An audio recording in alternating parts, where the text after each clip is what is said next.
गुरुर्ब्रह्मा गुरुर्विष्णुः गुरुर्देवो महेश्वरः गुरुस्साक्षात् परं ब्रह्म तस्मै श्रीगुरवे नमः. ಓಂ ಓಂ.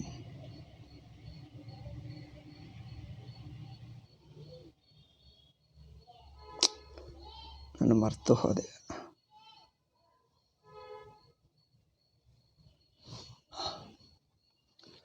Okay. Now today is Sunday. I am very late because due to some reason somebody has come and then I had to, so therefore got late. Okay, so at least some few minutes. Now only 40 minutes are left. 10, 30 plus 20, 40 minutes.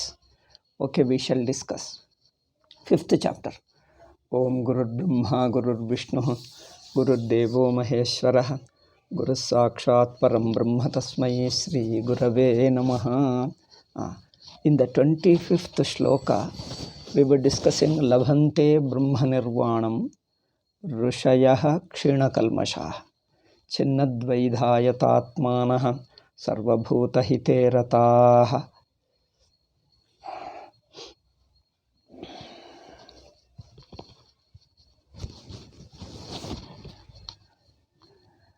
Brahma Nirvanam Labhante. Rishis attain Brahma Nirvana. How? Kshina Kalmashaha. First they are Kshina Kalmashaha. This we have discussed already. Kalmasha is Manodosha, the defects in the mind. When a person purifies his mind and sense organ, that is the mind mainly, because mind should be fit to be able to understand the truth. That means it has to become antarmukha.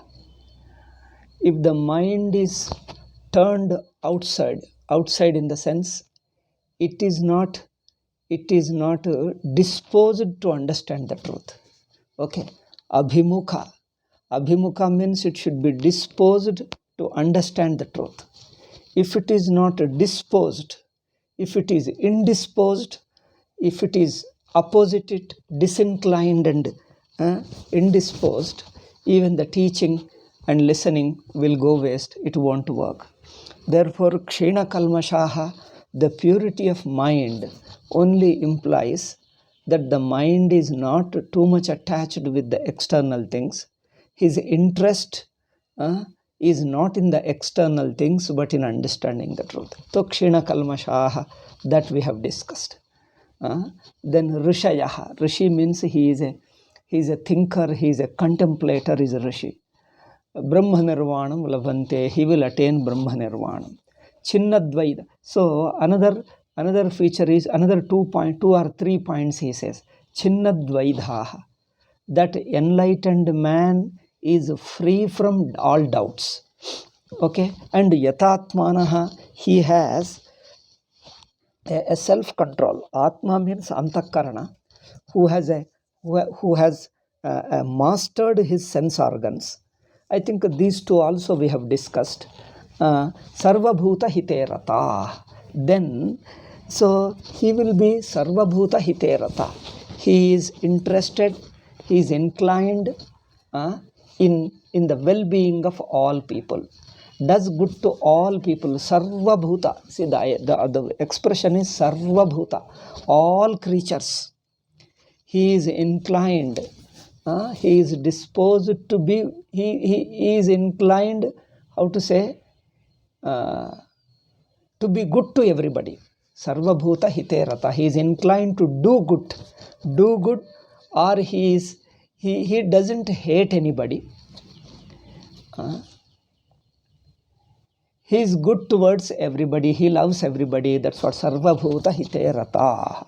Okay, before that, this one point which we have already discussed. Chinnadvaidha. Dvaidha is a doubt. Chinnadvaidha, Bhashyakara says Chinna Samshayaha. Chinna Samshayaha. So, such rishis, the enlightened people, become free from all doubts.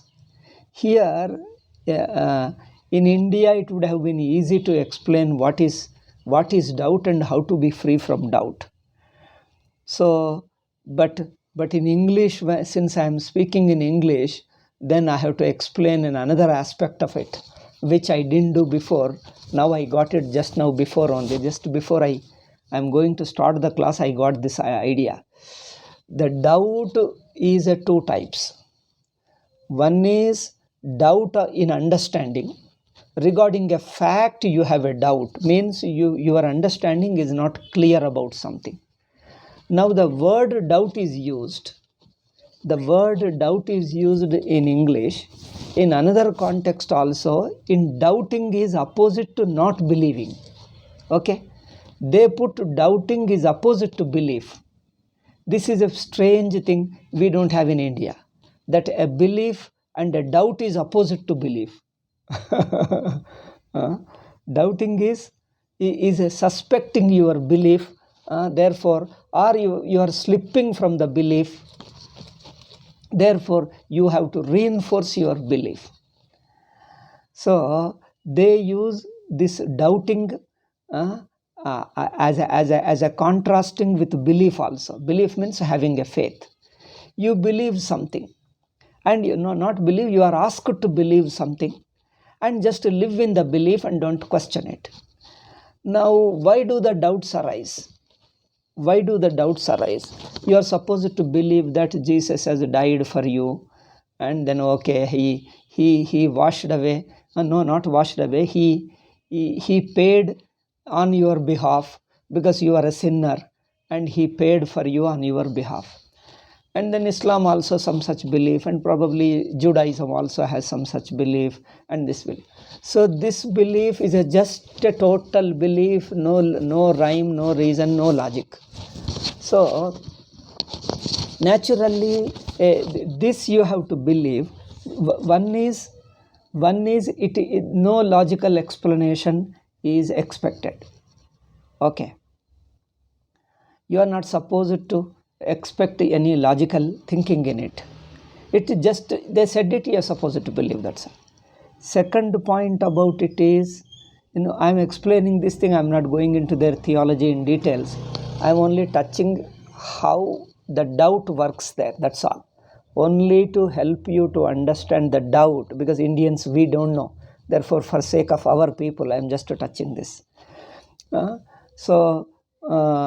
is, it is an illogical. If it is logical, you can explain. Once you are convinced, then once you find that it is logically okay, then mind automatically accepts it. Once it accepts, there is no question of doubting. If it is logically explained, once you accept it, there is no question of doubting. But here, the room for doubt arises because it is openly illogical. When it is openly illogical, because the very nature of God, they explain, is so unbecoming of God, and then you are asked to believe, and it looks that how can this be? Because very being illogical, the idea being illogical itself, I am not touching the detail, their dogma and all. Probably some of us know, I think most of us do not know, but doesn't matter. Otherwise, I will be unnecessarily explaining their dogma in detail. I am just touching, they explain a dogma which is just illogical. And that illogicality you are supposed to believe. Naturally, doubt arises. That's why they call it doubting Thomases. They say it is throughout their life, doubting alone. But why there is a room for doubt? The room for doubt is in the very dogma. Dogma is presented in such a way that there will be more doubt than belief. So, you have to believe it by working against that. That means you should kill your logical expectation, the thinking, the mind, you have to kill it and then believe, then it works. Okay, then it works. That means you have to set aside your logical thinking. That means it damages severely your mind, your personality. It damages your personality very severely, because it has, even if it is illogical, you have to accept it. But the human mind being what it is, it looks for logical rightness. When it is illogical, then the more doubt arises. They say, no, don't allow the doubt. Then more doubt arises. More you think of its illogical idea, more doubt arises. They say, no, they remind you, don't doubt. don't doubt, believe, don't doubt, believe. Then there is a continuous struggle going on in the mind. One side you see how illogical it is. Again you say you are supposed to believe and don't doubt. When you say don't doubt, more doubt arises because it is illogical. See, this is the thing. So the room for doubt is in the very dogma that it is illogical. A second reason is, they say that it is imposed on everybody whoever is converted. First thing is they forcibly convert, or with a fraud and all kind of things. And once convert, then they say it is universally for all people, only this one idea, one dogma for all. Whole world must accept our dogma. That's all. Now when you impose it on people, people are not prepared for it. Everybody is not prepared. People have their own mind. They have got people of different levels. Adhikari Bheda, we call it Adhikari Bheda. There is a different levels of maturity, different levels of interest in religion. Some people are atheists, some people are too philosophical minded, some people are Vedantins, some people are just agnostic, some people are atheists, all kinds of people. When you impose on everybody, then also doubt arises. Because people are not interested. They are interested in worldly things. They are interested in worldly things. So this is the second reason. This gives the room. Then they have to forcibly think that no, believe. Then what is the solution for the illogical dogma? When you expect a logical thinking in it. Second reason is when you expect everybody should accept it. First I say about the second thing. In order to make everybody to accept it, you have to create a fear in them. You have to create some kind of a fear. If you create a fear, then people will believe. Therefore, in fact, belief means what? How do you know that you are believing this idea? You are afraid of it. That means there is a fear in your mind, then you believe it. Therefore, they say they create a fear. That means creating a fear and snubbing your logical thinking. These two things they use in order to bring about the belief. That means don't doubt means what? Have a fear. Or don't bring your logical thinking. Don't allow your logical mind to come up again and again with a question. Okay, that means snub then how do you solve your doubt? How do you solve your doubt? I think there is a third one also. So they solve this doubt. One is snubbing your logical thinking. That means you should not think logically. Allow that there are certain things illogical, and particularly religious things must be illogical, they think, and you must accept it. Second is fear. Third is uniformity. When all the people around believe, then you can believe, because you have to create the whole social atmosphere. Everybody believes, then you believe. That means all the society around you must be same believers in the same concept, same dogma. If like in Hinduism, people have different concepts, different ideas of God or different sadhanas, then each one follow your own sadhana. So you derive inspiration from another person. When another person believes and does his sadhana with Shraddha Bhakti, you have Shraddha Bhakti in your form of sadhana, in your form of sampradaya. So here you derive inspiration from people of other sampradaya also, you derive. So, but this doesn't work for them. Because, see, do Christians derive inspiration from Muslims, from Hindus? No. Inspiration for believing? No. They say all others are satanic, then all the people should believe the same thing. That means you have to impose on others, forcibly make others similar to you. When everybody is the same, that gives you belief. That means that their belief requires thousands of people, lakhs and crores of people following the same. That's why you see, this is the argument you say. See, 40 countries in the world are Christian, 50 countries in the world are Islam. That means it is true.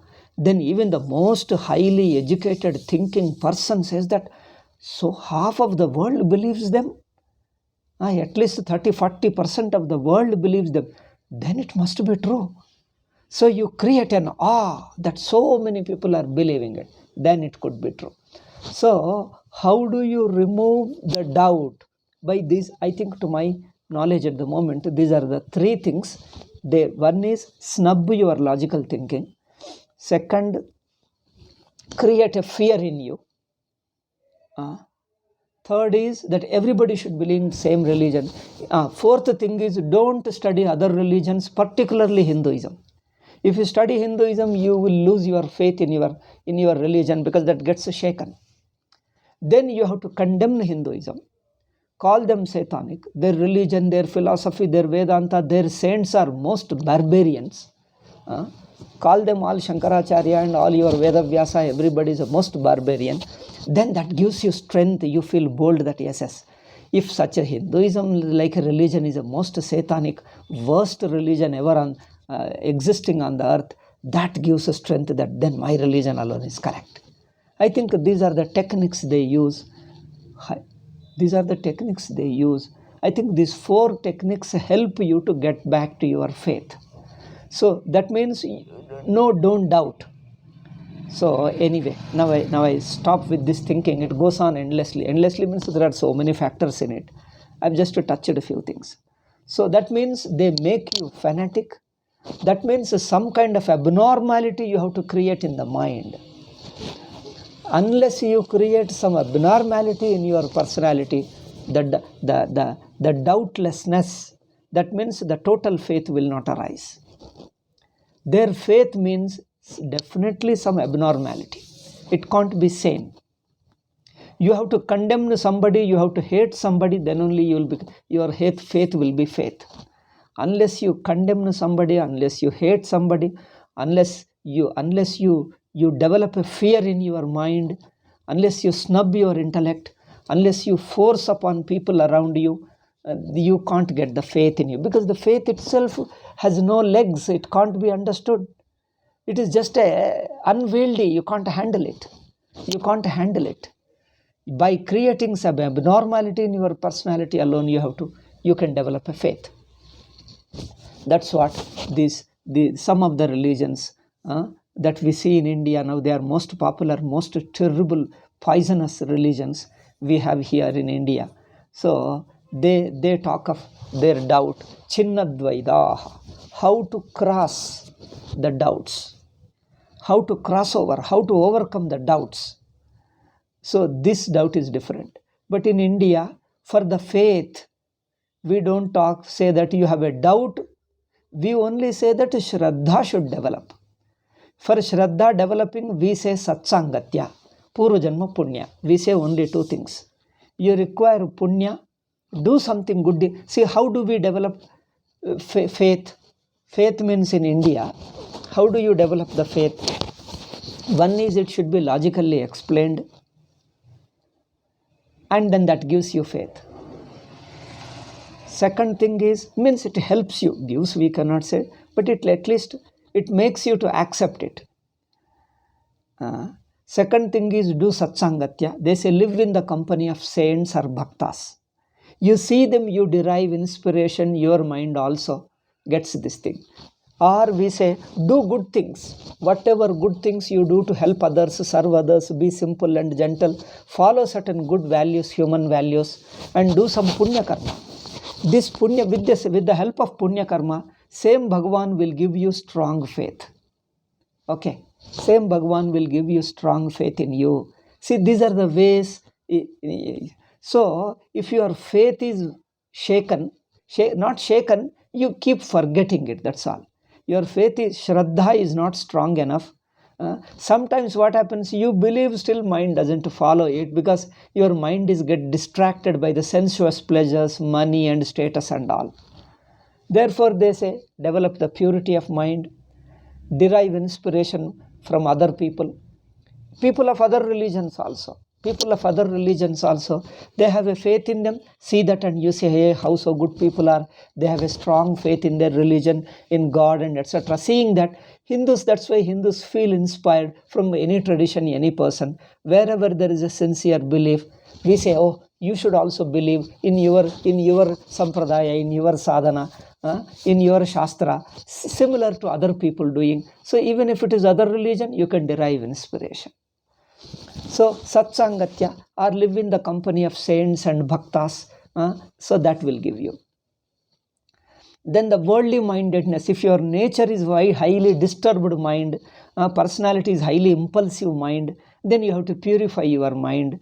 Then if your mind is purified, that impulsive nature, distracting nature, highly disturbed nature will go away. Then your mind becomes a little stable. Then your faith will be stable.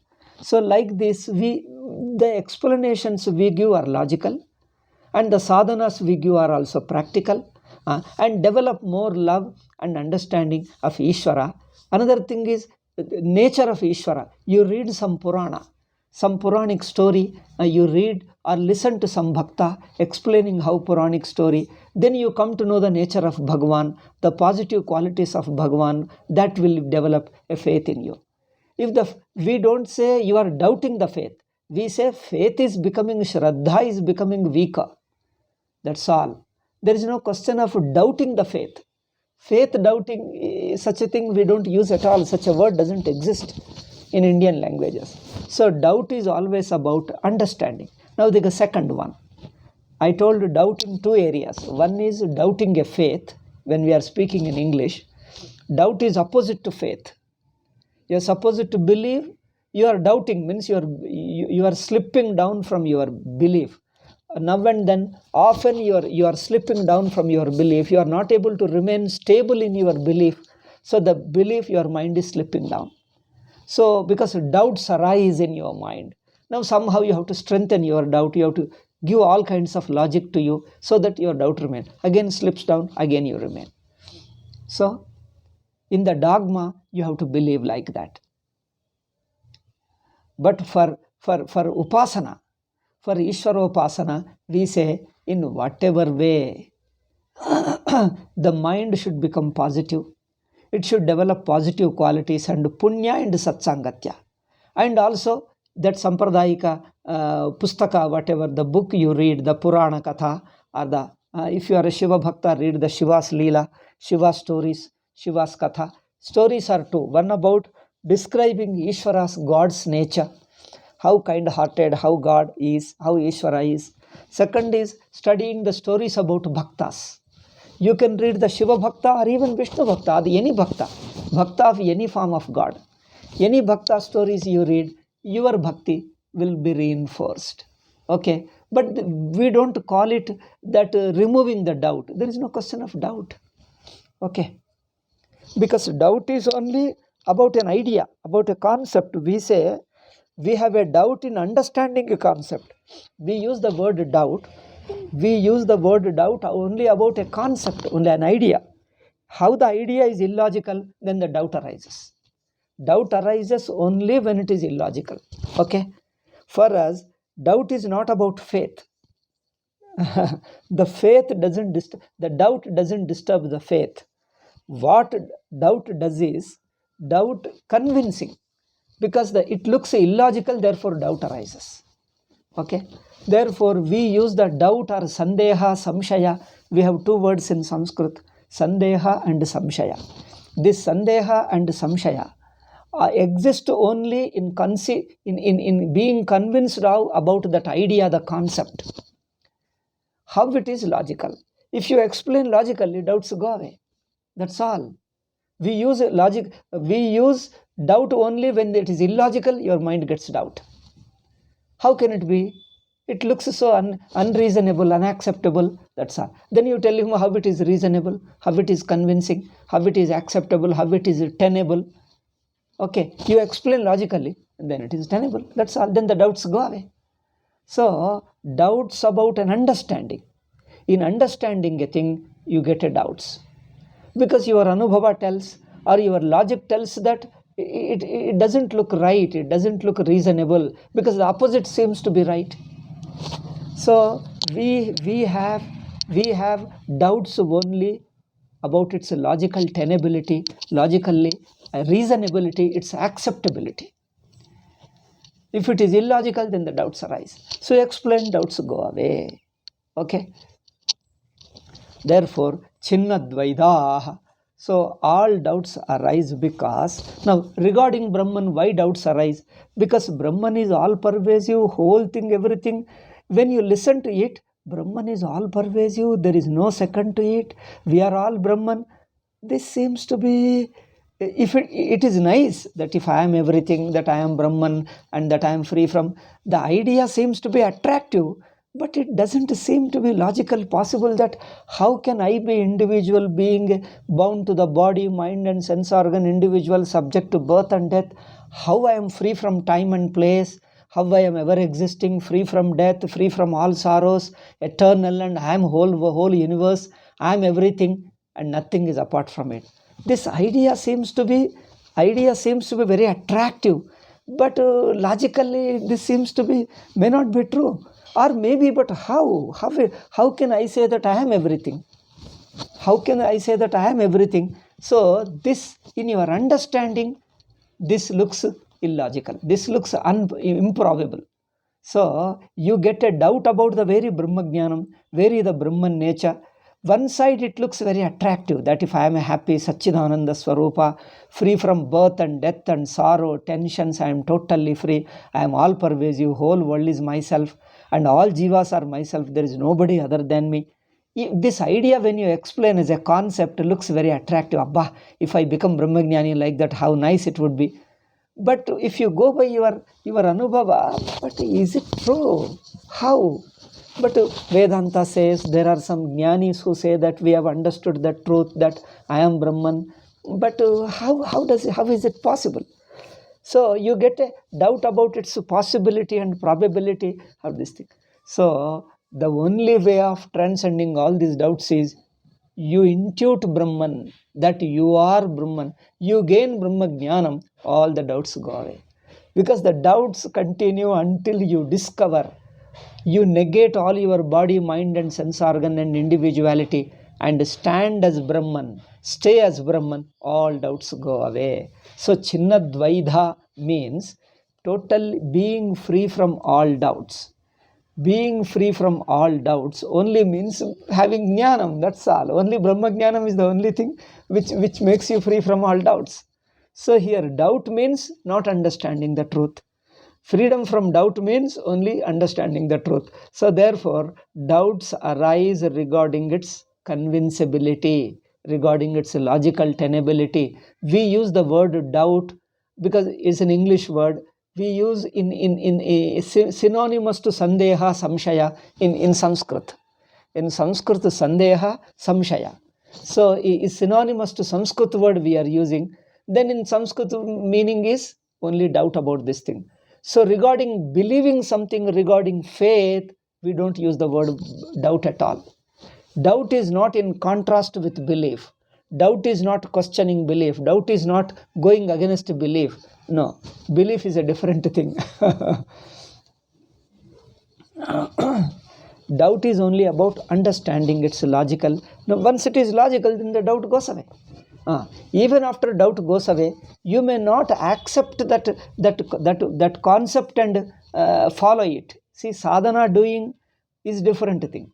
Accepting, see, in India we say, some people, yes, we know God is supreme, everything we know, but still we are unable to follow it because mind is distracted to other things. It is not so seriously developed a taste for bhakti and all, therefore it is getting distracted. There is no question of disbelief. See, people, those who believe also, consistently able to be deep devotees and staunchly committed devotees. Okay, devoted devotees. How do you say? Dedicated devotees. So they do once in a while devotion and again forget into the worldly life and other pleasures and others, ego and all those things. So here it is not lack of faith. Faith is there, but the bhakti is not there. Vairagya is not there. So therefore in India we don't call you have no faith. Many people have the faith, Shraddha they have, but unable to live up to it, that's all. That means there are certain weaknesses in the mind, impurities in the mind. Therefore we say develop the purity of the mind, the faith which you already have, you will be able to live up to it.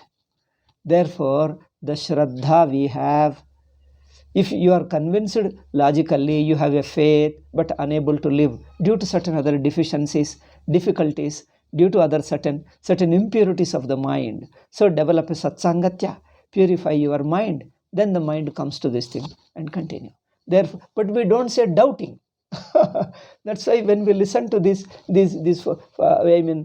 foreigners means people following those other two religions, foreign religions. In India also they say doubting. I say, what is the question of doubt? This doubting a belief, this is a very strange thing. We cannot understand this word at all. Doubting a belief. Anyway, this occurred to me, therefore I thought I would discuss it. Okay, in Vedanta context, Chinna Samshayaha, that means when will he transcend all doubts? Only when he negates all his individuality. His ajnanam is adhyasa. When he negates all his adhyasa, corrects his adhyasa, and comes to intuit his Atma Swarupam as Brahman, then all doubts go away. Means doubt is a thought. Why, how, and all that. No thought of why and how. All the thoughts are set aside. You are Brahman. Once you are a Brahman, now no question of, mind doesn't get a doubt and how and why and what and all. Because you are Brahman, that's all. Satasiddham. So in understanding the truth, that's why Chinnadvaidaha. Jnani is a Chinnadvaida.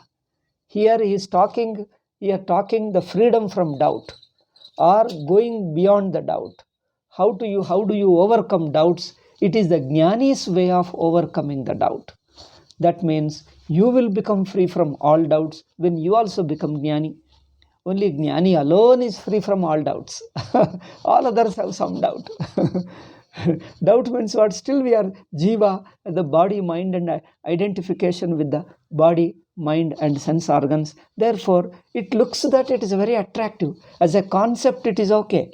Yes, I am Brahman. It looks right and attractive. But how? But why I am not? Why do I feel myself to be jiva, subject to birth and death and suffering, relationship and tensions and all that? If I am Brahman, why am I like this? Then somehow I want to transcend all these things and again discover that I am Brahman. That means he has discovered, he has overcome all the difficulties of the mind and problems and tensions and everything. That means he removed adhyasa. Therefore, Chinnadvaida means he has corrected his ignorance, misunderstanding. Therefore, there are no doubts whatsoever. Okay. So we talk of doubts only, doubt in understanding a fact. It doesn't look logical, reasonable, tenable. That's what is a doubt. Once you explain and convince, doubt goes away. So doubt is a simple, natural human being. Doubting and having faith are not the matter of abnormality. But in these things, doubting, and they say doubting is an abnormality, and blindly suppressing your mind and believing it is a normal mind, they say. That is religion, they say. It's a very strange religions. These two or three strange religions and strange concepts. They make you very unnatural. Okay. Chinnadvaida yatatmanaha. Yatatmanaha Bhashakara says Sanyatendriya. Okay. I think we have discussed this also. Otherwise, we can go on endlessly on one shloka. One shloka covers entire Vedanta. I don't want to do that. A few points we discussed. We proceed with that last word. Sarva Bhuta Hiterata. This I told I would discuss in my last class. Sarva Bhuta Hiterata. How Jnani is. Inclined. Hitam means the benefit or the well-being of all the creatures. This is a beautiful. For this Shankaracharya says, Sarvesham Bhutanam Hitam. Hitam means Anukula, Anukulye. Hitam, what is with Sarva, Bhuta, Hite, Rata. 4 words are there. Sarva, all we know. Bhuta, creatures, all living beings, all creatures. It includes animals, gods, angels, human beings, saints, everybody. Animals, plants, and everybody. All living beings, all creatures. Whether near us, far us, or in the other world. Wherever they are, all living beings. So your relation, your understanding, your relation with all the living beings, all the creatures anywhere in the world. Plants, animals, insects, human beings, and the gods and everybody. Okay. So Sarva Bhuta Hiterat. Hita means, Shankaracharya says, is Anukulye. Hitam means literally benefit, good. Anukula means in favor of, favorably. That means he is disposed favorably towards everybody. That means he is not antagonistic to anybody. In short, favorably disposed towards all. What is favorably disposed? Being antagonistic means what? Everybody loves oneself. That, or in other words, I'll put it this way. How does a person look at himself? How does a person look at himself? Everybody loves himself. Whether he is a wicked person, good person, bad person, whatever he is. Every living being loves itself. Every living being wants to live happily, wants to be peaceful, wants to be happy being. Therefore, this is his own understanding. This is his own attitude towards himself. Does he hate himself? Is he violent against himself? Nobody like. Nobody hates himself. Let us take human beings or animals. Nobody hates himself.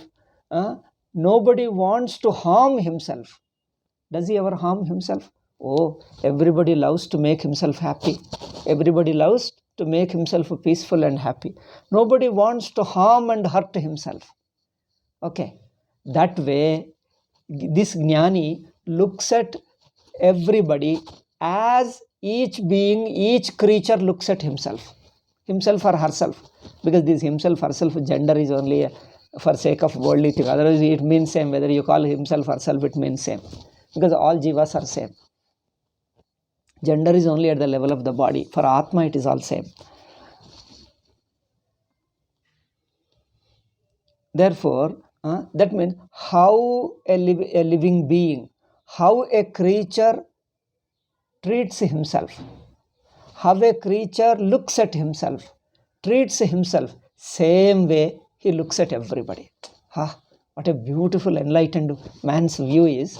Just as we all, how do we feel about ourselves? We love ourselves. Whatever we have done, whatever we are, good or bad, whatever intentions, whatever ideas, whatever feelings we have, we are so disposed, well disposed, positively disposed towards ourselves.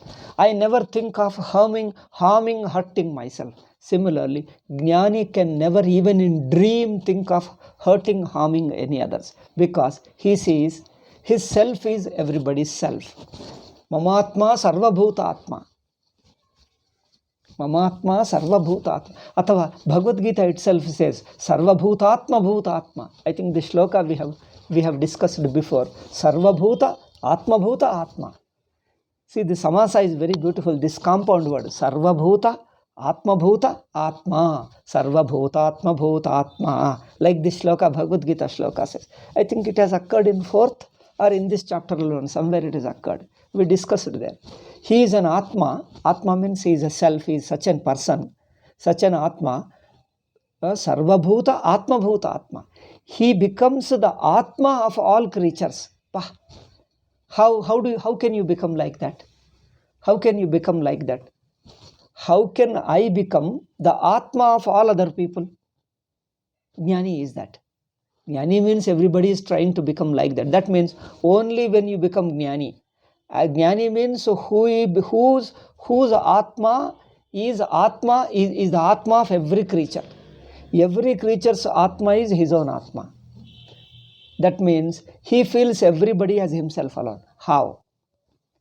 How can Jnani do that? That really relieves all antagonism, all hatred, all dislike. You just naturally, spontaneously love all beings.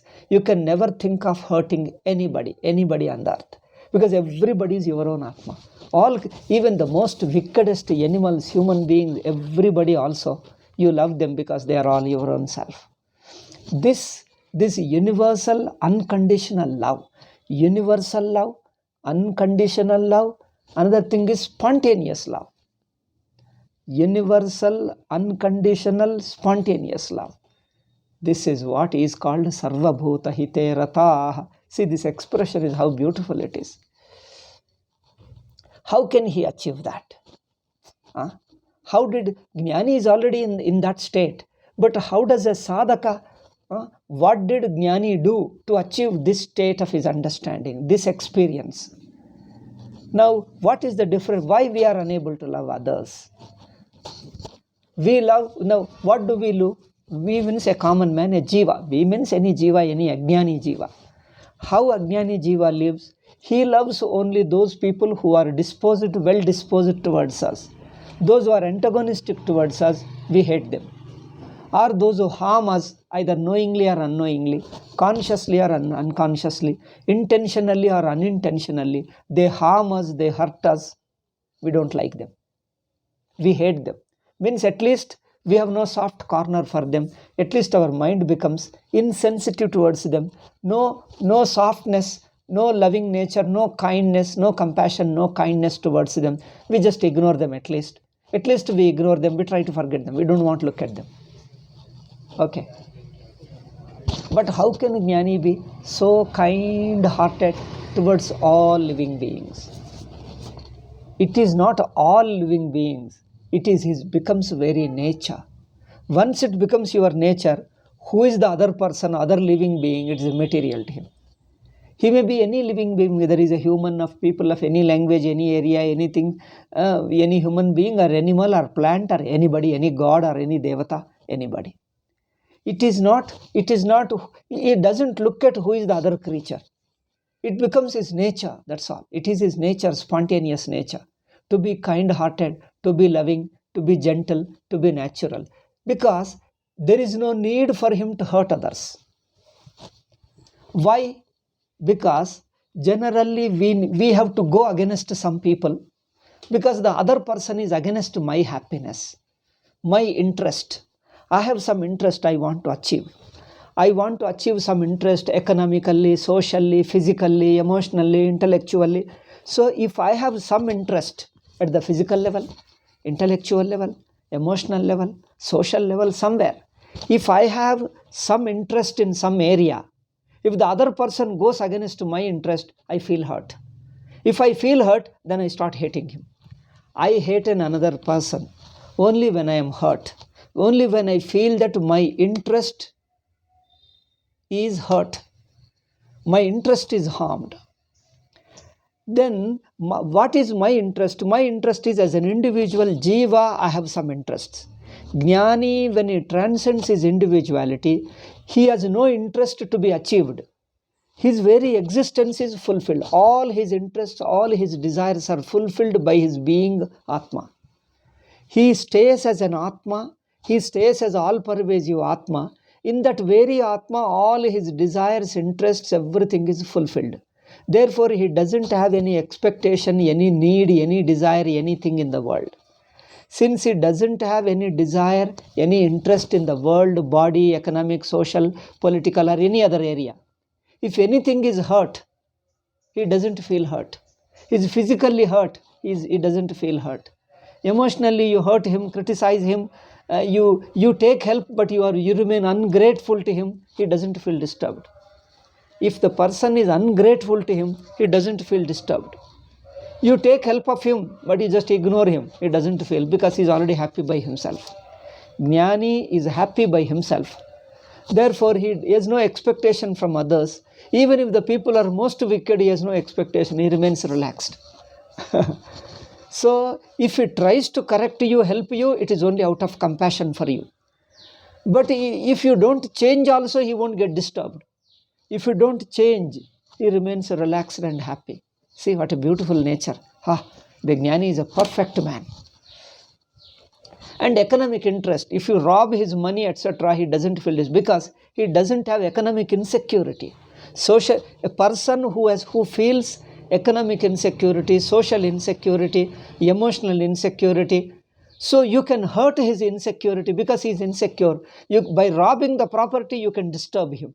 If he feels disturbed, then he will feel angry with you, and he will be against you. He will be disposed against you. He will not be friendly. He will not be positively disposed. He will be against you. He will be hurt by you. He will be unhappy with you.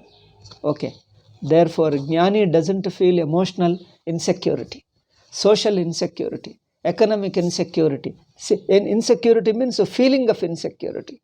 He doesn't have any sense of insecurity because the Atma's nature, the Brahma's nature is free from all insecurity. Therefore, he doesn't feel disturbed by, you deny him anything, he doesn't feel disturbed. He remains a natural self. Therefore, he doesn't find any reason to hate anybody, doesn't find any reason to hurt others. Okay, time is up because today I started very late. Anyway, we may continue in the next class, but I'll just tell you one or two points. Now, as a sadhaka, how does he start? Just one small point I say and leave it here. As a sadhaka, now what we should learn is, we should learn to understand any living being, any creature, as he looks at himself. This is the best thing. Because you are trying to relate to him as an Atma, not as an individual, not as a body, not as a mind. See, how, I'll tell you example. How you look at yourself, how you treat yourself, you love yourself always.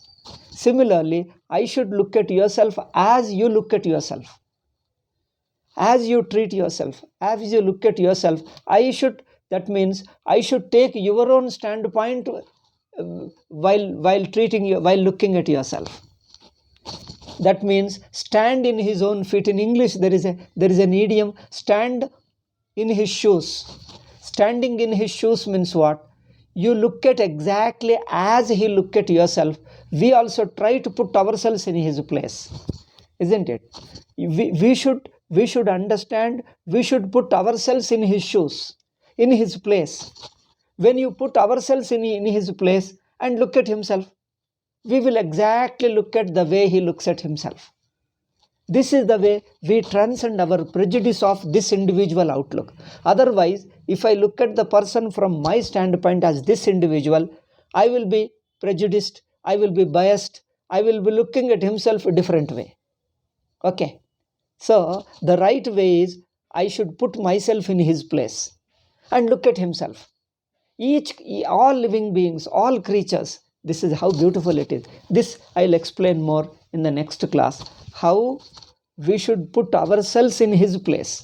In any creature, any living being, we should put ourselves in his place, and as he looks at himself, we also look at. We never have hatred for the person. So, he is positively disposed, well disposed towards all creatures on the earth. This is the meaning, Sarva Bhuta Hite Rataha. See, every word of Bhagavad Gita. See, Chinnadvaida is beautiful. Yatatmana is beautiful. Sarva Bhuta Hite Rata. I think this every word of Bhagavad Gita, how Vedavyasa chose them. Shankaracharya says, it is not Vedavyasa's words, it is Bhagavan Krishna's words alone. What he heard, he put them in a shloka form, that's all. All these words he spoke in a prose, Vedavyasa put them in the form of poem, that's all, in a verse form, versified the words. But all these words are directly from Sri Krishna. That's how Shankaracharya says in the very introduction of Bhagavad Gita, Gita Bhashya.